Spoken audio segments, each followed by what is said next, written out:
Video में हम लोग बात करेंगे बीटी कॉटन के प्रोडक्शन की। काफी इंपॉर्टेंट टॉपिक है। बायोटेक्नोलॉजी एप्लीकेशन नाम से जो आपके चैप्टर है 12th एनसीईआरटी के अंदर, उसमें आपके स्पेसिफिक टॉपिक है और ये काफी ज्यादा इंपॉर्टेंट है और यहाँ से क्वेश्चन बनने की संभावना हर बार अच्छी रहती है। तो आइए देखते हैं। बीटी कॉटन की बात करें तो बीटी कॉटन एक जेनेटिकली मॉडिफाइड प्लांट होता है जिसके पास एक बैक्टीरिया जिसका नाम होता है बैसिलस थुरिंजिएंसिस। इस बैसिलस थुरिंजिएंसिस का एक जीन होता है जिसको बोलते हैं क्राइजीन। इस क्राइजीन से एक प्रोटीन बनता है जिसको बोलते हैं बीटी टॉक्सिन और ये बीटी टॉक्सिन प्रोड्यूस करने वाले जो जीन क्राइजीन है उसको लेकर के प्लांट में ऐड किया जाता है। टोबे जो आपके पास कॉटन प्लांट है उसके अंदर ऐड किया जाता है और उस प्लांट को जेनेटिकली मॉडिफाई किया जाता है। अब ये जो बीटी टॉक्सिन होता है इसकी अगर बात करें तो बैक्टीरिया इसको प्रोटॉक्सिन यानी कि इनएक्टिव फॉर्म में प्रोड्यूस करता है और इसी वजह से बैक्टीरिया खुद टॉक्सिन बना रहा है पर उसकी खुद की डेथ नहीं हो रही। क्यों? क्योंकि उसके अंदर ये इनएक्टिव फॉर्म में प्रोड्यूस होता है।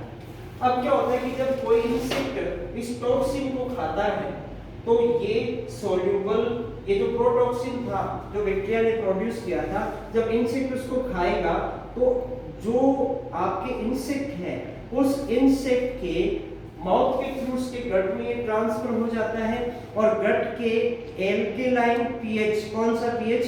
एल्केलाइन पीएच की वजह से ये कन्वर्ट हो जाता है एक्टिव टॉक्सिन में।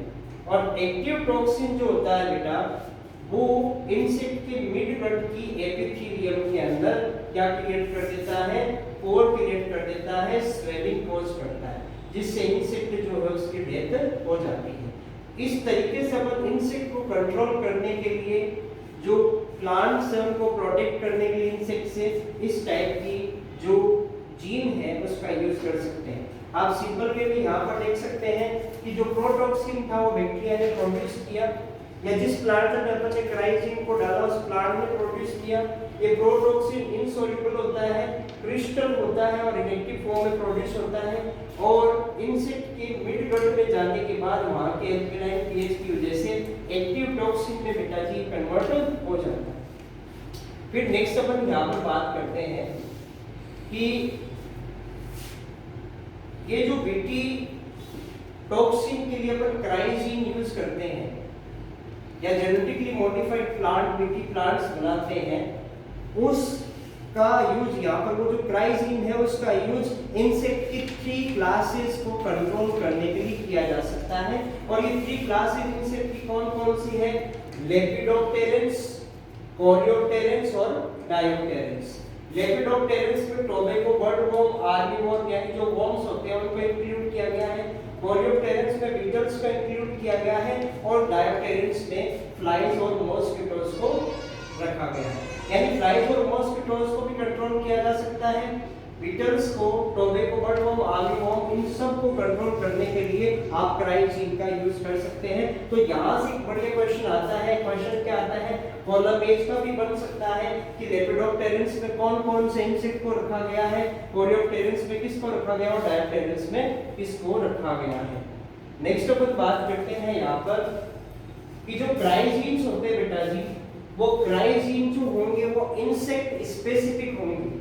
इंसेक्ट स्पेसिफिक का मतलब एक पर्टिकुलर क्राइजीन एक पर्टिकुलर इंसेक्ट को कंट्रोल करने के लिए यूज किया जाता है। जैसे आपके सामने कुछ एग्जांपल हैं, यहाँ आपको कुछ क्राइजीन्स दे रखे हैं और कौन से इंसेक्ट को कंट्रोल करने के लिए इसका यूज किया गया है ये दिया गया है। क्राई 1 एसी, क्राई 2 एबी का यूज कॉटन बॉलवॉर्म को कंट्रोल करने के लिए करते हैं। क्राई 1 एबी का यूज कॉर्न बोरर नाम से जो इंसेक्ट होता है उसको कंट्रोल करने के लिए यूज किया जाता है। नेक्स्ट अपन बात करते हैं इस प्रोसीजर की, किस प्रोसीजर में अपन किस तरीके से एक प्लांट को जेनेटिकली मॉडिफाई करते हैं। तो आइए यहाँ पर देखते हैं अपन।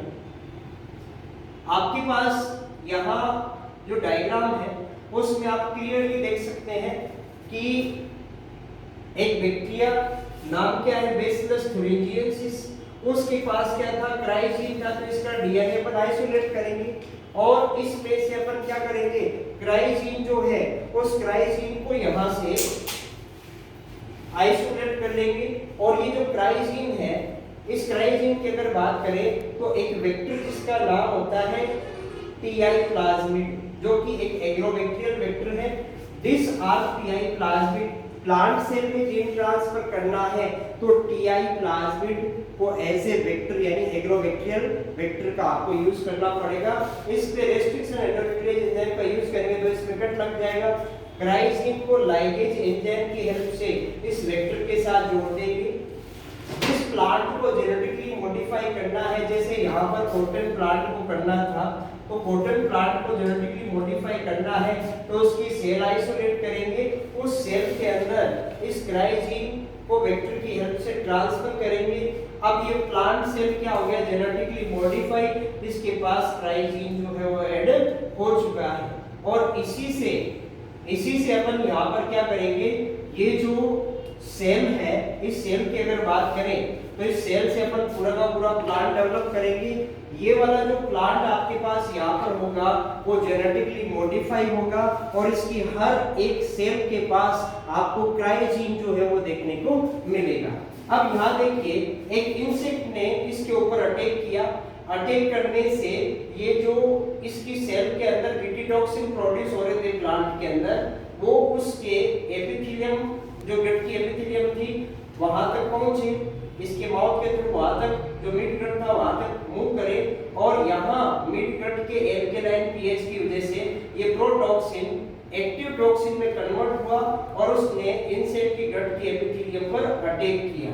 अटैक करने से इस एपिथेलियम का लाइसिस हुआ, इसमें पोर क्रिएट हुए और स्वेलिंग कॉज हुई और इससे इंसेक्ट की डेथ हो जाती है। तो इस तरीके से यहाँ पर इंसेक्ट को कंट्रोल किया जा सकता है। तो बीटी जो प्लांट्स होते हैं, बीटी कॉटन है और भी बहुत सारे बीटी प्लांट्स होते हैं, वो जेनेटिकली मॉडिफाइड प्लांट है जिनके पास क्राइजीन होते हैं। उस क्राइजीन से वो प्रोटॉक्सिन प्रोड्यूस करते हैं जिसको इंसेक्ट खाएगा, खाते ही उसकी डेथ हो जाएगी। तो इस तरीके से अपन इंसेक्ट को कंट्रोल कर सकते हैं। Thank you.